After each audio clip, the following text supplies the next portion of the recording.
శ్రేయస్ అయ్యర్ బ్యాటింగ్లో భారీ స్కోరులు చేయలేకపోయినా సూపర్ ఫీల్డింగ్తో అదరగొడుతున్నాడు.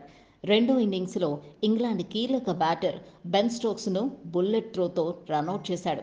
చిరుతలా కదిలి మెరుపు వేగంతో బంతిని వికెట్లకు సంధించాడు. అసలేం జరిగిందంటే అశ్విన్ బౌలింగ్లో బెన్ స్టోక్స్ సింగిల్కు ప్రయత్నించాడు. ఫీల్డర్ లేని ప్లేస్లోనే షాట్ ఆడి పరుగుల కోసం ట్రై చేశాడు. నాన్ స్ట్రైకింగ్ ఎండ్లో ఉన్న స్టోక్స్ కూడా పరుగు సాధించవచ్చని దానికి నిరాకరించలేదు. కానీ మిడ్ వికెట్లో ఫీల్డింగ్ చేస్తున్న శ్రేయస్ అయ్యర్ మెరుపు వేగంతో వచ్చాడు. ఒంటి చేత్తో బంతి అందుకొని వికెట్లు గురి చూసి వదిలాడు.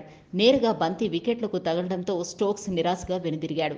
స్టోక్స్ వికెట్ మ్యాచ్లోని కీలకమైన మలుపుగా మారింది. ఎందుకంటే గతంలో ఒంటి చేత్తో స్టోక్స్ అద్భుత ఇన్నింగ్స్ ఆడి గెలిపించిన విషయం తెలిసిందే. మరోవైపు స్టోక్స్ను రనౌట్ చేసిన అనంతరం శ్రేయస్ అయ్యర్ రివెంజ్ తీర్చుకుంటూ సెలబ్రేషన్స్ చేసుకున్నాడు. భారత్ రెండో ఇన్నింగ్స్లో శ్రేయస్ ఆడిన షాట్ను స్టోక్స్ గొప్పగా డైవ్ చేస్తూ క్యాచ్ను అందుకున్న విషయమూ తెలిసిందే.